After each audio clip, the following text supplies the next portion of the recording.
Gunfire never sounded the way movies claimed it did. There was no dramatic crack, no cinematic echo rolling into silence. Real gunfire sounded like someone slamming a heavy wooden door over and over until the hinges finally shattered. Wyatt knew that sound intimately. He had heard it in deserts, mountains, and city streets across 3 continents. He just never expected the exhausted nurse changing his 4 to recognize it too. The clinic smelled of bleach, rust, old blood, and crumbling concrete. The odor hung in the air like a physical thing, settling in the back of Wyatt's throat and refusing to leave. He lay on a narrow metal cot beneath a wobbling ceiling fan that struggled against the oppressive desert heat. His right femur was shattered in 3 places. External fixator pins protruded from swollen flesh, holding the broken bone together while sending waves of throbbing pain through his body with every heartbeat. The morphine that had dulled the agony for the past few hours was fading, leaving behind sharp edges of reality. For the first time in years, Navy SEAL Chief Wyatt Mercer was completely helpless. A shadow crossed the weak fluorescent light overhead. Daisy. She moved beside his bed with the weary precision of someone who had repeated the same routine 10,000 times. Her oversized blue scrubs hung loosely from her thin frame. The fabric was faded nearly gray from countless washings, and the cuffs dragged across dusty floors. Her blonde hair was twisted into a careless bun secured by a cheap plastic clip. Dark circles beneath pale green eyes suggested chronic exhaustion. To Wyatt, she looked entirely civilian. No tactical awareness, no visible combat experience, no reason to survive what was coming. "You're grinding your teeth," Daisy said without looking up. She adjusted the 4 tubing, flicking a trapped air bubble with one finger. Pains breaking through. Wyatt exhaled slowly. "You got a medal for observation."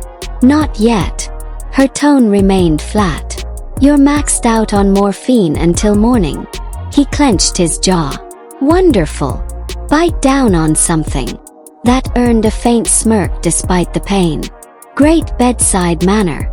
I save lives, not feelings." For a brief moment, silence returned. Then everything changed. The lights died. Not a flicker. Not a dimming.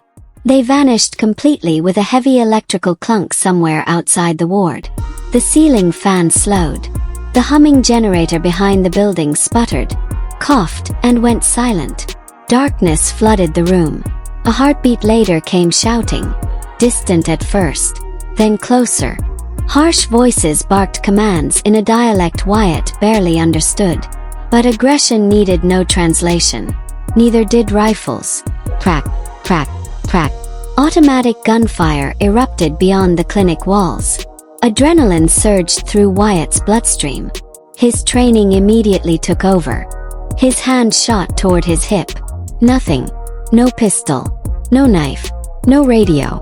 No armor. Only bandages and a hospital sheet. "Daisy," he hissed.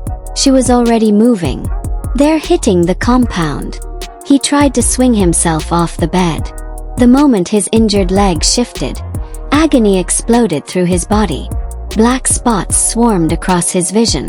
"Damn it! Stay down. Get away from the windows." Instead of panicking, Daisy released a slow breath. It wasn't fear. Sounded suspiciously like irritation. "They were supposed to bypass the town," she muttered. "What?" She didn't answer. Another burst of rifle fire rattled outside. Screams echoed from somewhere deeper in the clinic. Wyatt felt ice settle into his stomach. The attackers were inside the perimeter. Daisy crossed the room toward the heavy steel door leading into the main corridor. Her shoulders sagged slightly, as though dealing with armed militants was merely another exhausting inconvenience added to an already terrible shift. "What are you doing?" Wyatt demanded. "Working.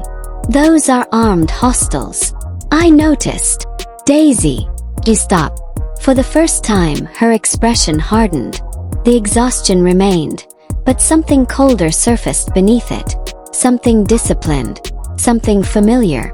"You should stay quiet for the next few minutes," she said. A violent crash echoed from the front of the building. Metal bending. Glass shattering. More gunfire. The attackers had breached the clinic. Wyatt's pulse accelerated. Daisy, listen to me. Lock the door. Barricade it. Wait. She looked at him for several seconds. Then she did something profoundly strange. She reached behind a supply cabinet near the doorway. Her hand disappeared into a narrow gap between the wall and the shelving. When it emerged, she was holding a compact black pistol. Wyatt stared. The weapon wasn't old. It wasn't improvised. It was clean, maintained, and ready. Daisy checked the magazine with practiced efficiency. Then she racked the slide. The metallic snap sounded sharp in the darkness. Every movement was smooth, automatic, professional. The motions of someone who had done it thousands of times. His confusion deepened. Daisy. She glanced back. For the first time since he had met her, a faint smile touched her lips. It wasn't friendly. It wasn't reassuring. It was the smile of someone who had just realized her very long day was about to become considerably longer. Try not to move, Chief, she said quietly. Then she opened the door and stepped into the gunfire. The darkness inside the clinic was nearly complete, broken only by a faint wash of moonlight filtering through the frosted glass blocks high on the wall. It painted pale shapes across the room, turning everything into shadows and silhouettes. Wyatt watched Daisy move through the gloom. She didn't hesitate or fumble. Her hands worked with practiced precision. First, she slid the heavy deadbolt into place. Then she crouched and shoved a thick wooden wedge beneath the steel door. "Hey!" Wyatt growled through clenched teeth. His chest rose and fell rapidly as pain radiated from his shattered femur. "Hey, listen to me. There are at least 3 trucks out there. I heard the engines before the power died. That's 30 men, maybe 45. You need to hide. Put me in a corner and get into the ceiling." Daisy turned toward him. The weak moonlight caught the edge of her face, outlining the sharp angle of her jaw. "The roof is corrugated tin," she said calmly. "They'll shoot through it for entertainment." She walked back toward his cot, her rubber-soled shoes squeaking softly against the dusty floor. "And I'm not leaving my patients. I'm the only patient in here. You're still my patient." Wyatt felt frustration building despite the pain. "And I can't fight. You're a nurse, for God's sake." Daisy stopped beside the bed. "I know exactly what I am." Her voice carried a certainty that silenced him. She bent down and dragged a heavy metal lockbox from beneath the cot. Wyatt had always assumed it contained narcotics or emergency medications. Instead, she entered a 3-digit code entirely by touch. A metallic click echoed through the room. The lid sprang open. She reached inside. Not for a firearm. Not for ammunition. She withdrew a massive orthopedic bone saw. Its jagged steel teeth caught the moonlight, glinting dull silver. Wyatt stared. "Stay quiet," Daisy whispered. "And don't pull out your 4. I don't have time to stick you again." Before he could respond, the sounds of the attack reached them. Wood splintered somewhere beyond the ward. The reception desk was being smashed apart. Heavy boots thundered across the waiting room. Laughter followed. The intruders weren't moving like trained soldiers. There was no discipline, no methodical room clearing. They sounded like a pack of scavengers. Mercenaries. Desperate men fueled by cheap stimulants and greed. They had come for drugs, medical supplies, cash, and anything else they could steal. Daisy disappeared into the small supply closet attached to the ward. From inside came a series of strange noises. Glass clinked together. Tape ripped. Liquid sloshed. Wyatt struggled onto his elbows despite the agony shooting through his leg. What is she doing? Sweat stung his eyes. Every movement felt like a knife twisting inside his body. The pain was unbearable. The helplessness was worse. His entire life had been built around action, around confronting danger head-on. Now he could only watch. Footsteps echoed down the corridor outside the ICU. 2 men, maybe 3. The uneven rhythm suggested a loose, careless approach. One of them grabbed the door handle. It rattled violently. Finding it locked, the man cursed and slammed a fist against the steel. Daisy emerged from the closet. In one hand she carried a heavy industrial plastic bucket. In the other was what looked like a mop handle. Wyatt squinted. No, not a mop handle. She had removed the hook assembly from an four stand, leaving behind a hollow steel pipe with a jagged edge. "They're going to shoot the lock," Wyatt whispered. "Back away from the door." Daisy ignored him. She walked directly toward it. Positioning herself on the hinge side, she pressed flat against the wall, completely hidden in the attacker's blind spot. The bucket touched the floor with a soft thud. Then everything exploded. A burst of automatic gunfire shattered the silence. The insurgent outside emptied half a magazine into the lock mechanism. Bullets hammered the steel. Sparks erupted. Metal fragments and shattered components sprayed across the room. With a tortured screech, the ruined door began to swing inward. A heavy boot slammed into the damaged door. The ruined lock gave way instantly. The steel door flew inward and crashed against the wall with enough force to shake the room, missing Daisy by only a few inches. For a brief moment, the darkness was pierced by a harsh white beam. A flashlight mounted beneath the barrel of a rifle swept through the ICU. The first intruder stepped through the doorway. He carried the smell of sweat-soaked clothing, stale tobacco, diesel fuel, and days without proper sleep. His rifle moved methodically across the room as he searched for threats. The beam crossed over empty equipment. An abandoned chair. Supply cart. Then it slid toward Wyatt's bed. Wyatt lay motionless, fighting the instinct to move. The mercenary's attention lingered on him for only a fraction of a second. It was enough. Daisy exploded into motion. There was nothing graceful about it. No martial arts precision. No trained fighting stance. Just raw commitment. She lunged from the blind spot beside the door and drove the jagged steel pipe downward with everything she had. The sharpened end struck the attacker high in the chest near the base of the neck. The man's breath vanished in a wet, choking sound. His rifle slipped from his grasp and crashed onto the floor. Daisy didn't hesitate. She planted one foot against his leg and ripped the pipe free. The attacker staggered backward, both hands flying toward the wound. Shock overtook his expression. He collapsed heavily into the corridor. "Contact!" Someone shouted from outside. Another figure rushed toward the doorway. This one entered fast, weapon already raised. Daisy was still recovering her balance. She couldn't swing the pipe again in time. Instead, she kicked the heavy bucket she had carefully positioned beside the entrance. The container slid across the floor. Its contents splashed outward. Liquid spread across the smooth linoleum in a wide sheet. The charging attacker stepped directly into it. His boots lost traction instantly. The rifle discharged as he fell. A burst of gunfire ripped harmlessly into the ceiling. The man crashed onto his back with a sickening impact, the back of his head striking the metal doorframe. The sound echoed through the ward. At the same time, fumes began rising from the spilled chemicals. A sharp, choking odor filled the air. Even Wyatt felt the sting reaching his lungs.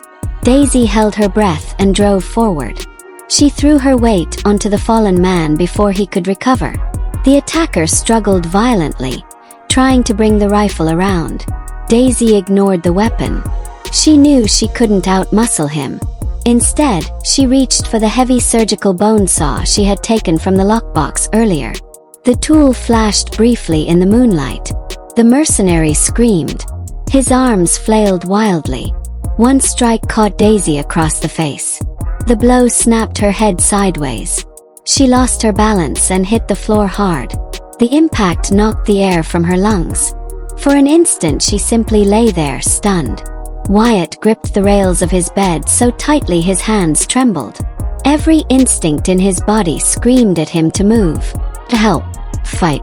But his shattered leg kept him trapped. "Get up," he thought desperately. "Get up." Daisy rolled onto her side, coughing. The chemical fumes were thickening rapidly. Tears streamed from her eyes. Across the floor, the wounded attacker pushed himself upward. He was coughing too. Disoriented, half-blinded, still dangerous. His hands swept across the floor, searching, looking for the rifle. His fingers found it. Daisy saw the movement. Instead of standing, she reached toward the emergency cart positioned nearby. Her hand closed around the neck of a portable oxygen cylinder. The metal tank was heavy, far heavier than anything she should have been able to swing after everything that had happened. But adrenaline ignored such limitations. With a strained gasp, she lifted it. The attacker finally managed to pull the rifle toward himself. He looked up. Daisy swung. The steel cylinder struck him with tremendous force. The impact echoed through the room. The rifle slipped from his hands. His body collapsed sideways and remained still. For several seconds, nothing moved. The oxygen tank rolled across the floor, clanging against equipment before disappearing into the darkness. Daisy remained where she stood, bent forward, breathing hard. Her shoulders trembled from exhaustion. Blood streaked her uniform. Sweat soaked her hair. A dark bruise was already forming along one cheek. Slowly, she wiped her mouth with the back of a shaking hand. Then she looked toward the doorway. Two bodies blocked the entrance. Beyond them, distant voices echoed through the corridor. More men, more shouting, more boots. The gunfire had drawn attention. Wyatt watched her carefully. He expected her to break, collapse, to finally give in to the fear she had somehow kept buried beneath determination. Instead, Daisy straightened, not because she was fearless, not because she felt powerful, but because there was no one else left to stand between the approaching danger and the people inside the clinic. She stepped over the fallen attackers. The motion was slow, deliberate, and unsteady. Then she bent down. Her fingers wrapped around the discarded AK-47. The rifle looked enormous in her hands. For a moment she simply stared at it. Then she checked the magazine, worked the charging handle, and turned toward the corridor as the sounds of approaching footsteps grew louder in the darkness. Daisy checked the rifle's safety with a thumb that trembled from exhaustion but moved with deliberate precision. The motion looked practiced, almost mechanical, as if her body had slipped into a mode that existed beyond fear. She slung the AK-47 over her shoulder and tightened her grip on the jagged steel pipe. "They're coming," Wyatt said quietly. The arrogance that had colored his voice earlier was gone. Pain and reality had stripped it away. Daisy glanced back. "There's a choke point at the end of the hall," he continued. "If you hold them there, they won't be able to spread out." She nodded once. A streak of blood darkened the corner of her mouth. She wiped it away with the back of her hand. "I know." Her voice sounded rough from the chemical fumes. "The pharmacy is down that hallway. I've worked in this building for 3 years. I know every room." Without another word, she stepped into the darkness. The corridor swallowed her silhouette almost immediately. Wyatt remained alone in the ICU, staring at the empty doorway.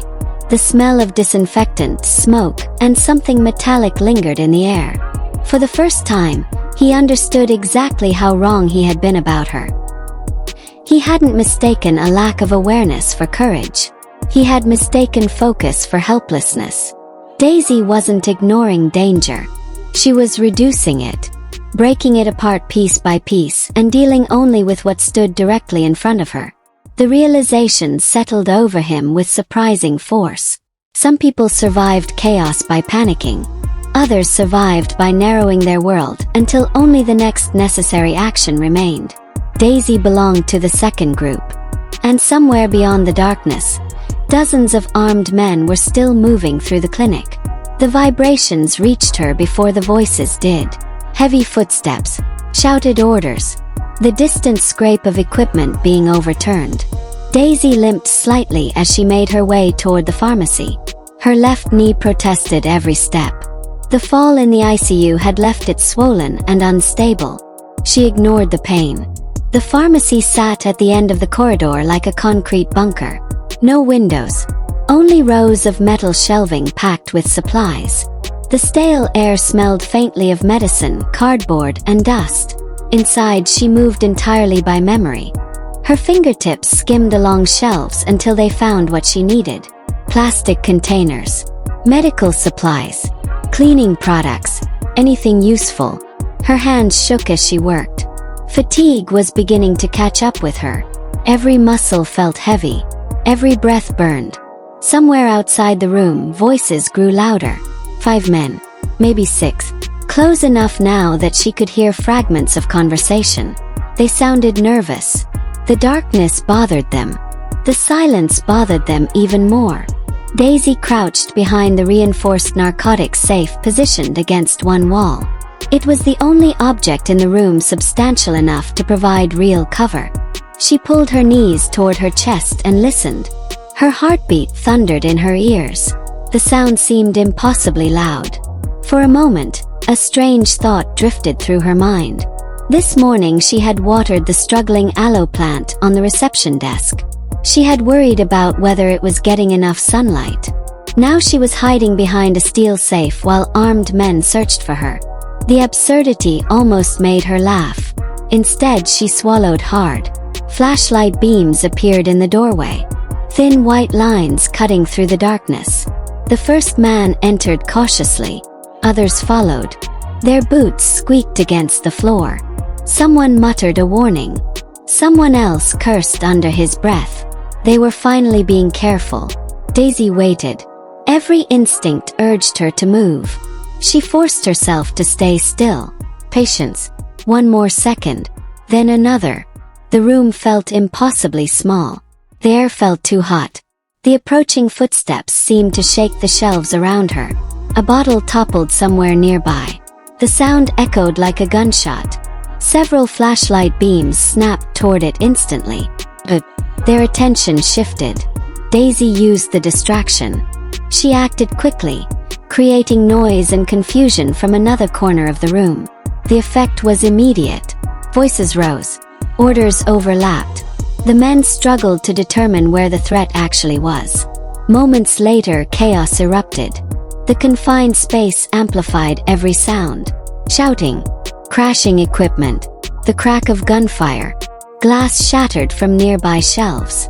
Containers burst open and scattered supplies across the floor. Daisy flattened herself behind the safe as debris rained down around her. The noise was overwhelming. She pressed her hands against her ears. The walls seemed to vibrate. The entire pharmacy became a storm of confusion. One of the attackers stumbled into the room, separated from the others. Disoriented, panic, focused entirely on finding safety. Daisy saw the opportunity immediately. Fear still lived inside her. It had never left. But fear was no longer in control. Survival was. She rose from behind cover. Every movement felt automatic. Every decision stripped down to necessity. There was no anger, no heroism, no dramatic sense of purpose. Only the simple determination to stay alive long enough to protect the people depending on her. Outside the pharmacy, more voices echoed through the corridor. More footsteps. More danger approaching. Daisy tightened her grip on the steel pipe and took a slow breath. The night wasn't over. Not even close. But neither was she. Daisy grabbed the 10-pound fire extinguisher from its wall bracket above the narcotics safe. For a moment, she considered using it as intended. Then survival overruled everything else. Stepping out from behind cover, she swung the heavy cylinder with both hands. The impact sent the burning attacker crashing to the floor, his weapon skidding away into the darkness. The man cried out in panic, disoriented and blinded by smoke and flames. Daisy didn't wait to see if he could recover. She dropped the extinguisher and staggered backward. Every muscle in her body felt drained. Her arms trembled violently. Smoke clawed at her lungs with every breath, leaving her coughing and wheezing. The air tasted of chemicals, ash, and burned plastic. She snatched up the fallen rifle. The weapon felt awkward and heavy in her hands. Beyond the pharmacy doorway, voices echoed through the corridor. The remaining attackers were pulling back. She could hear hurried orders, confused shouting, and the sound of wounded men being dragged away. The ambush had shattered their confidence. They had expected frightened civilians, easy targets. Instead, they had encountered resistance they couldn't understand. But Daisy knew better than to mistake retreat for defeat. They weren't leaving. They were regrouping. And when they returned, they would be organized. Back in the ICU, Wyatt listened carefully. The gunfire had stopped. In its place came an eerie silence broken only by distant voices and the occasional scrape of boots against concrete. Gray smoke drifted through the doorway. The smell made his stomach turn. More than anything, he hated his own helplessness. He was supposed to be the one standing between danger and innocent people. Instead, he was trapped in a hospital bed, unable to move. Burden. Patient. Nothing more. A shadow appeared in the smoke-filled corridor. Daisy emerged slowly. She looked exhausted beyond words. Soot stained her oversized blue scrubs. Dark streaks covered her sleeves and hands. Her hair had completely escaped its clip, hanging damp against her face and neck. The rifle dangled loosely from one hand. She walked without speaking. Each step seemed to require deliberate effort. Reaching the medical cart beside Wyatt's bed, she leaned heavily against it. Her breathing sounded shallow and strained. "How many?" Wyatt asked. His voice was rough from dehydration and pain. Daisy shook her head. "I don't know." The words barely emerged from her throat. They pulled back. "They're outside now." She carefully set the rifle on the empty cot nearby. The weapon looked out of place among the medical equipment. For a moment, she simply stared at it. Then she turned away. Instead, she opened a sterile supply drawer and removed 2 large pre-filled syringes. Wyatt's eyes followed the movement. "Emergency medication," she said quietly. "Last resort supplies." She placed them beside the bed. The room fell silent. Both of them knew what was coming. "They'll rush the building next time," Wyatt said. His tactical instincts were already assembling the picture. "They know you're alone." Daisy nodded. "They'll come fast. They'll come together." Another nod. The truth hung heavily between them. The tricks that had worked before wouldn't work forever. The attackers would adapt. The next assault would be different. More dangerous. More deliberate. Heavy footsteps echoed faintly from somewhere beyond the lobby. Steady. Controlled. Disciplined. Not the reckless movement of looters. Someone was organizing them. Someone experienced. Daisy leaned against Wyatt's bedrail. Her bloodshot eyes stared toward the dark hallway. Fear was still there. So was exhaustion. Yet somehow she remained standing. "Hey," Wyatt said softly.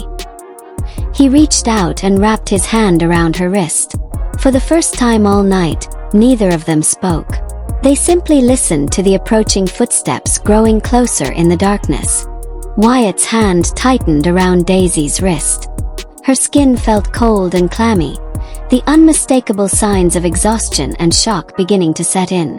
"You've done enough," he said quietly. His voice lacked the authority and confidence it had carried earlier in the night. Now it sounded tired, human. "You held them off. You bought time. If they get through that door, drop the syringes. Surrender." Daisy looked down at him. "Tell them you're a doctor," Wyatt continued. "Medical personnel are valuable. They'll need someone to treat injuries." For a moment, she simply stared at him. Then she gently pulled her wrist free. "They don't leave witnesses, Wyatt." Her voice was barely more than a whisper. "You know that better than I do." She uncapped the 2 syringes and set herself beside the doorway, pressing her back against the rough cinderblock wall. Outside, the clinic had fallen unnaturally quiet. No shouting, no panic, no careless footsteps. The change was worse than the chaos. Someone competent had taken control. The silence lasted only a few seconds. Then powerful tactical lights flooded the hallway. Bright white beams sliced through the darkness. 3 shadows moved in perfect coordination. Wyatt immediately understood what he was seeing. This wasn't another reckless rush. This was a deliberate assault. A small metal object bounced across the floor and rolled into the center of the room. Wyatt's stomach sank. Flashbang. Daisy reacted instantly. She squeezed her eyes shut and lowered her head. The detonation followed a heartbeat later. Light and sound erupted simultaneously. The blast rattled the room. Wyatt felt it in his teeth, in his chest, in the fractured bones of his leg. Pain exploded through him. Overhead, the smoke alarm shrieked to life. Its piercing wail merged with the ringing in his ears. The ICU became a blur of flashing lights, drifting smoke, and confusion. Shapes moved through the doorway. 2 armed men entered quickly, rifles raised. Their laser sights cut through the haze like thin red threads. Daisy moved before her vision had fully recovered. She launched herself from the blind spot beside the door. The attackers had prepared for gunfire. They hadn't prepared for her. The first man stumbled backward in surprise. The room erupted into motion. Commands were shouted. Someone turned. Someone reached. Everything happened at once. The confined space dissolved into a chaotic collision of bodies, equipment, and momentum. A tray crashed to the floor. Metal instruments scattered across the tiles. The smoke alarm continued screaming overhead. Wyatt struggled to follow what was happening. The world seemed to pulse in and out of focus. One of the attackers recovered first. He pivoted toward Daisy. She was already exhausted. Her movements lacked the speed they had carried earlier in the night. The man drove forward. Daisy hit a rolling cart and collapsed against it. The impact knocked the breath from her lungs. For a terrifying second, Wyatt thought it was over. The attacker advanced. Daisy tried to push herself upright. She wasn't moving fast enough. Wyatt didn't think. Training took over. Ignoring the agony tearing through his leg, he threw himself sideways off the cot. His hands found the nearest object he could reach. An 4-pole. Heavy steel. Unstable but solid. With a desperate effort, he swung it. The pole struck the attacker's legs. The man lost balance. The room exploded into another burst of confusion. A rifle discharged harmlessly into the ceiling. Dust and fragments rained down. Daisy seized the opportunity. She lunged forward despite her exhaustion. Neither of them had strength left for elegance, only determination. Seconds later, the struggle ended. Silence slowly settled over the ward. Not complete silence. The smoke alarm still screamed overhead. Sirens echoed faintly somewhere in the distance. But the immediate danger had passed. The surviving attackers outside had heard enough. Their confidence had shattered. The arrival of emergency responders was only minutes away.